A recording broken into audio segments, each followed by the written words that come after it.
The morning everything changed, I was wearing my grandmother's pearls and a dark blue dress that cost more than most people's monthly rent. Not that anyone in Davidson and Mitchell Law noticed. To them, I was just Sophia Barrett, the efficient but unremarkable executive secretary who'd been managing their office for the past 8 years. If they'd bothered to look closer, they might have wondered why someone with an MBA from Wharton and a real estate empire worth 9 figures was just anything. But people see what they expect to see, and Jeffrey Davidson had always expected to see nothing more than a secretary. I straightened papers on my desk, solid mahogany that had been here longer than most of the junior partners, and reviewed the morning schedule. Board meeting at 9:00 a.m., where they'd be discussing the firm's expansion plans. Plans I'd helped craft, though my name appeared nowhere on the proposals. "Coffee, Sophia," Jeffrey called as he swept past my desk, our manna suit perfectly pressed, ego perfectly inflated. "The good stuff, not that break room garbage. And make sure the Harrison files are ready for the meeting." I smiled politely. "Of course, Mr. Davidson." I'd already prepared both, along with a detailed analysis of their latest acquisition target. Analysis that would somehow become Jeffrey's brilliant insight by the end of the meeting. What Jeffrey didn't know, what none of them knew, was that I'd spent the last 3 years quietly buying up the commercial real estate around their precious law firm. Building by building, through various shell companies and investment trusts, I'd assembled a portfolio that included not just their office tower, but half the prime properties in downtown Seattle. The previous building owner, old Mr. Matthews, had been looking for a quiet sale. Someone who'd maintain the property's integrity rather than flip it for quick profit. We closed the deal over dinner at my penthouse last week, sharing stories about how many people underestimated us both. "Ms. Barrett?" Andrea, one of the young paralegals, appeared at my desk looking nervous. "The promotion committee wanted me to deliver this." She handed me an envelope, her expression sympathetic. I already knew what it contained. I'd seen the committee's notes, heard their dismissive comments. Just a secretary, they'd said. Competent but not partner material. Inside was a form letter, thanking me for my interest in the junior partner position, but regretfully informing me that they'd chosen to go in another direction.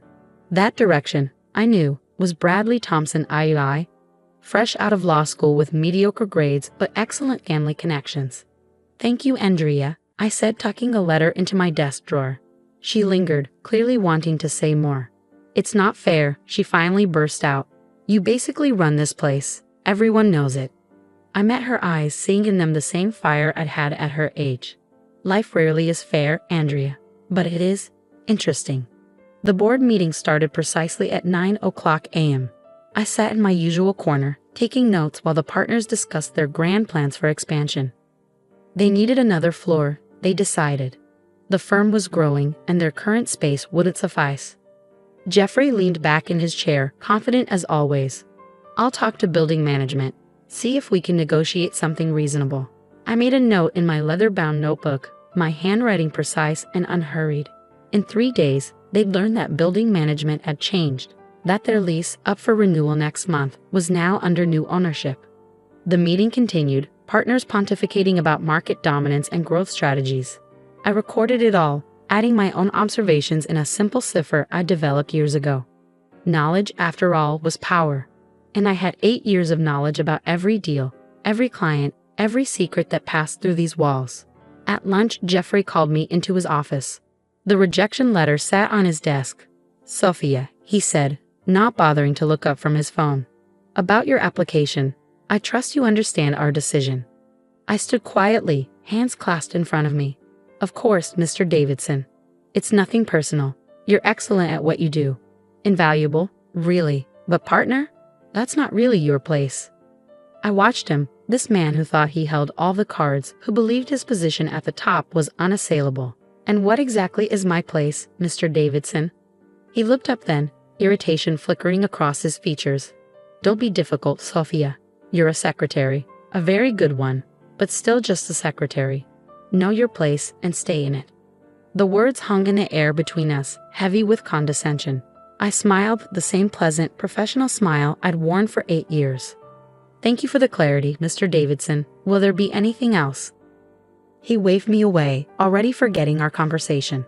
I returned to my desk and opened my private email. 3 messages waited, one from my property management company, one from my investment advisor, and one from Mr. Matthews confirming the final transfer of ownership. I responded to each one, my fingers flying over the keyboard with practiced efficiency. Tomorrow, everything would change. Tomorrow, they'd learn what happened when you underestimated the wrong person. That evening, as the office emptied, I stayed late as usual. But instead of managing the firm's paperwork, I prepared for my own transformation. I reviewed the new lease terms I had drawn up, significantly higher than the current rate but still just below market value. Just enough to hurt without being legally actionable. I also prepared letters to each of the firm's top clients whose relationships I quietly nurtured over the years. Letters explaining my departure and my new venture, a boutique legal consulting firm specializing in the exact type of work Davidson and Mitchell handled. Andrea stopped by my desk on her way out. "Don't let them get to you," she said softly. "You're worth 10 of them." I looked up at her, this bright young woman with dreams bigger than her current position. "Andrea, would you be interested in joining me for coffee tomorrow morning? I have a proposition you might find interesting." She brightened. "Really?" "Yes, absolutely." "Excellent. And Andrea, don't mention this to anyone else." "Not yet." After she left, I walked to the window and looked out over the Seattle skyline. 8 years I played this role, building my empire in secret while they dismissed me as just a secretary. Tomorrow, they'd learn that sometimes the real power isn't in the corner office. It's at the desk right outside it. I gathered my things, including the small brass nameplate that had sat on my desk all these years. I wouldn't need it anymore. Tomorrow, I'd have a new nameplate on a new door in my building. As I walked out, Jeffrey was still in his office, probably working on the expansion proposal. He didn't look up as I passed. He never did. "Good night, Mr. Davidson," I called out, my voice perfectly pleasant. "Night, Sophia," he replied absently, not knowing it was the last time he casually dismissed me. Tomorrow would change everything, and I couldn't wait to see his face when he realized just how badly he'd underestimated his just a secretary. I arrived at La Maison Cafe at precisely 7:30 am, early enough to secure the corner table with the view of Davidson and Mitchell's building, my building. Andrea was already waiting, nervously stirring her cappuccino. "Thanks for meeting me," I said, setting down my Hermes bag, a quiet indulgence I'd always downplayed at the office. "I trust you haven't mentioned this to anyone?" She shook her head. "No, but something's happening, isn't it? You seem different today." I smiled, pulling out a folder embossed with a new logo. "Barrett Strategic Consulting. How would you like to be my first employee? Starting salary twice what you're making now, plus equity in the company." Her eyes widened as she looked at the contract. "But how? I mean, yesterday you were just a secretary." I finished for her, amused. "Andrea, that's lesson 1. Never be what others expect you to be." While they were busy underestimating me, I built something of my own. Just then, my phone buzzed. A message from my property management company, new lease terms delivered to Davidson and Mitchell. Meeting requested immediately. Perfect timing. I looked back at Andrea. "You don't have to decide right now, but I get to the office early today. It's going to be interesting." By 8:45 am, chaos had erupted at Davidson and Mitchell. I walked through the lobby, my lobby, to find Jeffrey Davidson in a heated argument with the building's management representative. "This is impossible," he was saying, waving papers in the air. "The rent can't just double overnight. Who the hell is this new owner?" I passed by silently, taking my usual place at my desk.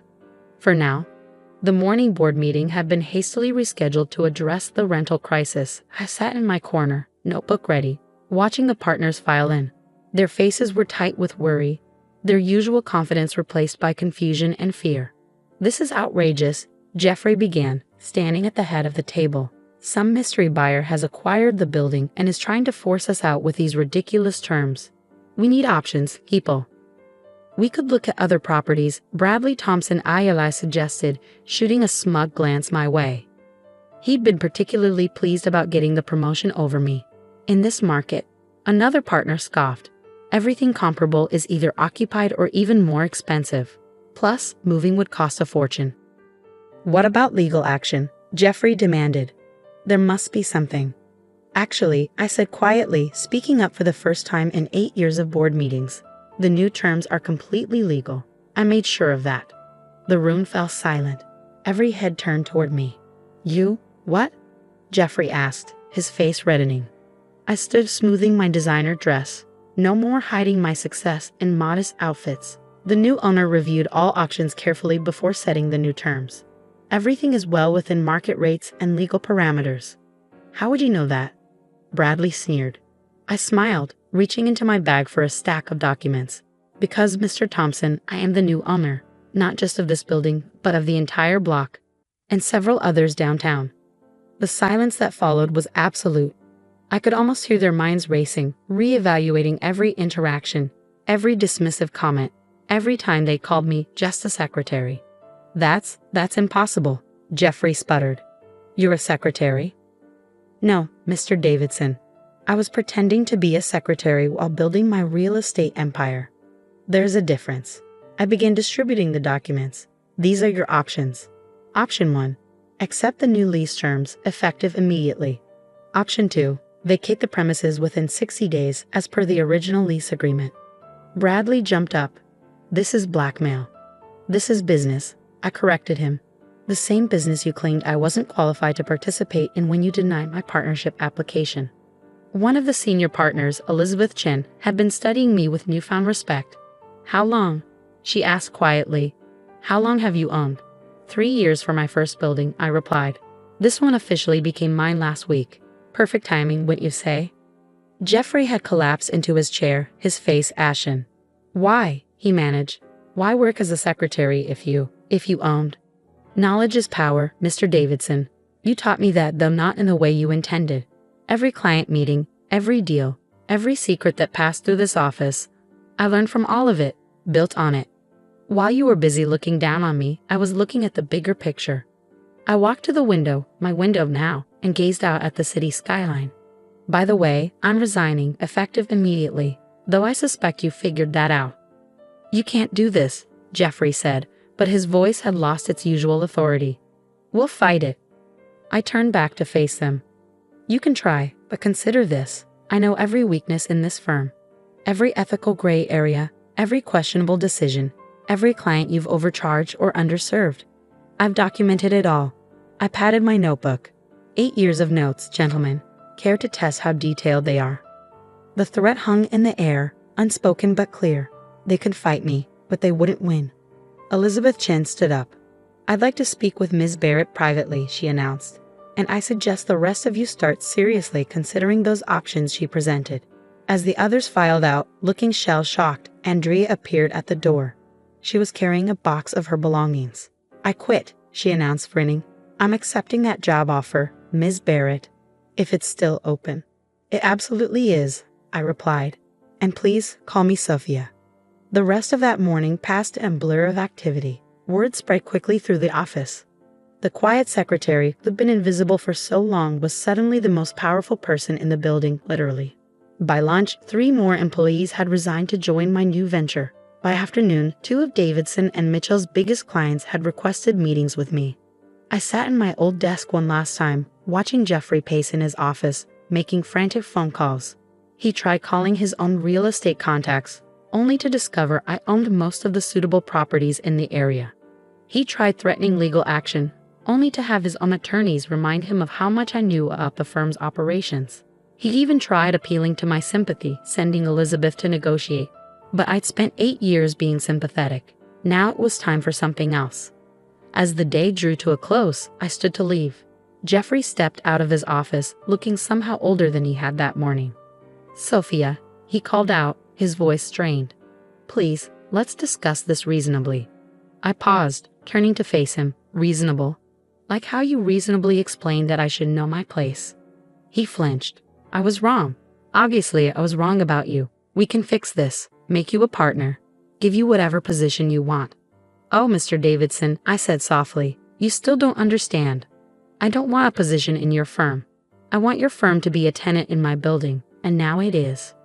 I picked up my bag and headed for the elevator. Behind me, I heard him call out one last time. What happens now? I stepped into the elevator, turning to face him. Now you learn what it feels like to not be in control. The new lease terms are due signed by tomorrow at noon. Don't be late. I hear the new owner is quite strict about deadlines. The doors closed on his stunned face, and I smiled. The day wasn't over yet. I had a dinner meeting with Elizabeth Chen, who had expressed interest in joining my new venture, and tomorrow, the real changes would begin. 1 month after my resignation from Davidson and Mitchell, I sat in my new office on the top floor of the Barrett Tower, formerly known as the Matthews Building.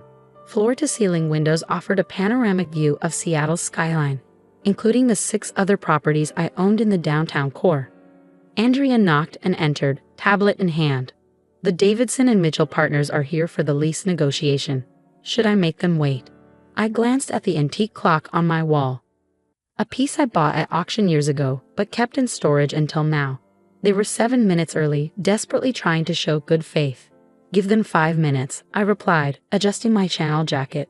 Let them remember how it feels to wait outside someone else's office.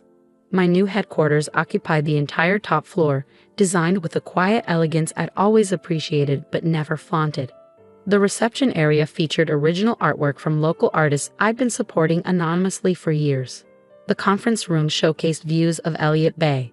Everything spoke of old money and established power, the kind of power that didn't need to shout to be heard. When I finally allowed them in, Jeffrey Davidson looked like he aged years and weeks. Bradley Thompson II had lost his smug smile, and the other partners filed in with the wary respect of people who'd learned a harsh lesson about underestimating others. "Thank you for coming," I said, not rising from my desk. "Please take a seat." They arranged themselves around the conference table, the same one I'd sat beside for 8 years, taking notes while they ignored my presence. I bought it in a liquidation sale when Davidson and Mitchell downsized to half their former space, unable to afford the new rent. "Ms. Barrett," Jeffrey began, his voice carefully neutral. "We've reviewed your latest proposal. And it's aggressive. But we're prepared to accept the terms with some modifications." I opened the leather portfolio in front of me, my grandmother's, the same one I used as their secretary. "Modifications? Like the ones you suggested to the Harrison contract last year? The ones that walked the line of legal malpractice?" They shifted uncomfortably. Elizabeth Chen, who had indeed joined my new venture as lead counsel, smiled slightly from her seat beside me. "That's not relevant to these negotiations," Bradley interjected, trying to sound authoritative.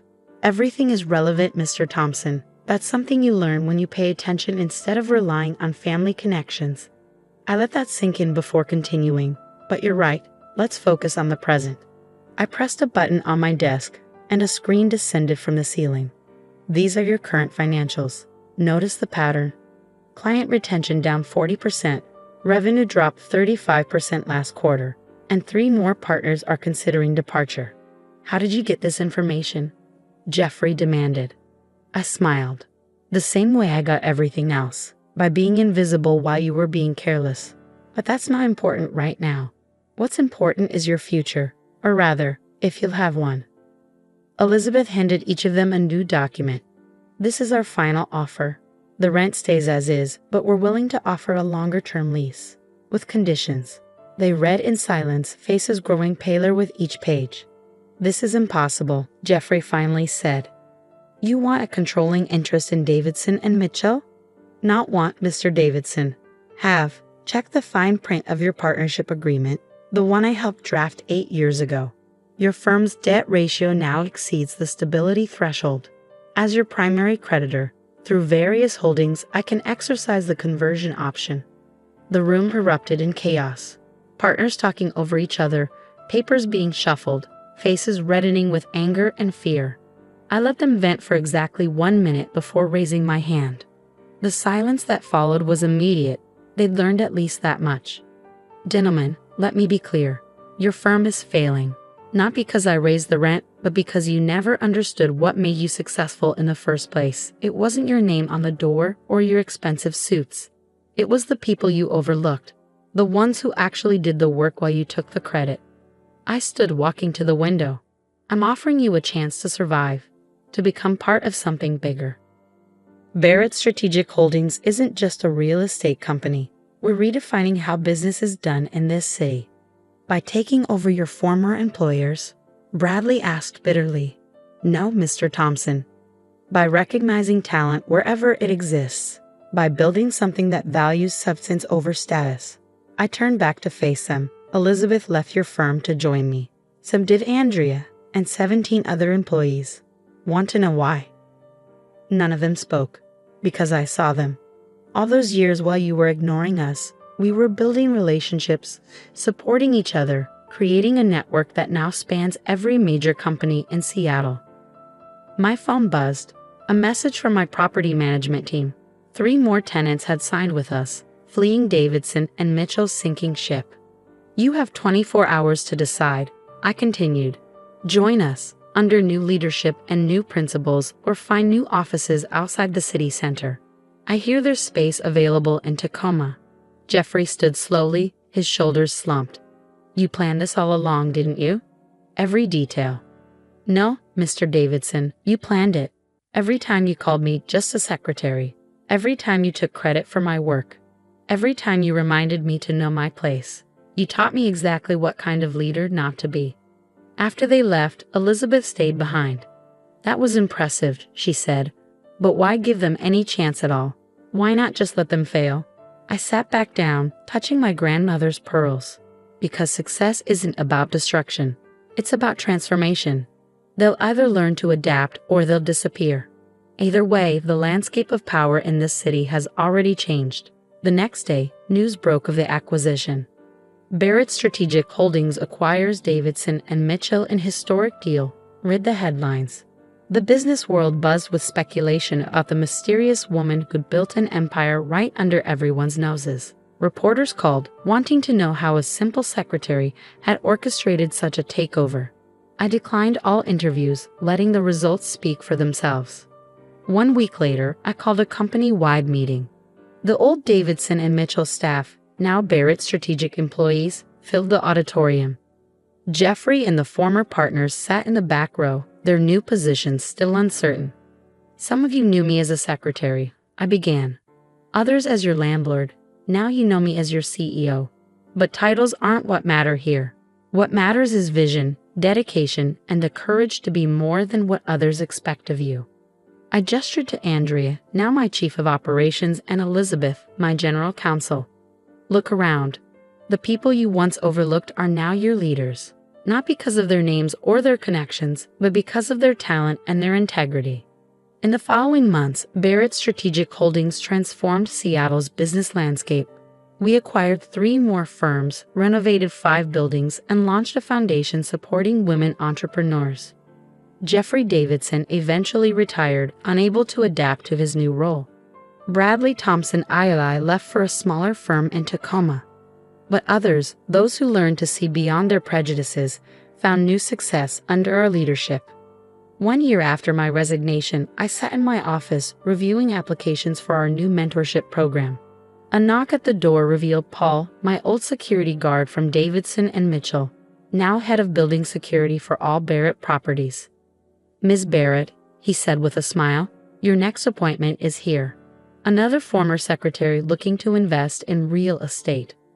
I smiled back, remembering my own journey. Send her in, Paul, and remember what I always say. He finished the sentence with me. There's no such thing as just a secretary. The woman who entered looked nervous but determined, clutching a folder of property analysis. I recognized that look. I'd worn it myself, once upon a time. Welcome, I said, gesturing to the chair across from my desk. Tell me, what's your vision? Because that's what Barrett Strategic had become, not just a company, but a movement. A reminder that power doesn't always look like you expect it to, and that sometimes the most important person in the room is the one everyone else ignores. As I listened to her pitch, I touched my grandmother's pearls and smiled. The view from the top was spectacular, but the real satisfaction wasn't in the height of my success. It was in changing the way people reached for it. The morning everything changed, I was wearing my grandmother's pearls and a dark blue dress that cost more than most people's monthly rent. Not that anyone in Davidson and Mitchell Law noticed. To them, I was just Sophia Barrett, the efficient but unremarkable executive secretary who'd been managing their office for the past 8 years. If they'd bothered to look closer, they might have wondered why someone with an MBA from Wharton and a real estate empire worth 9 figures was just anything. But people see what they expect to see, and Jeffrey Davidson had always expected to see nothing more than a secretary.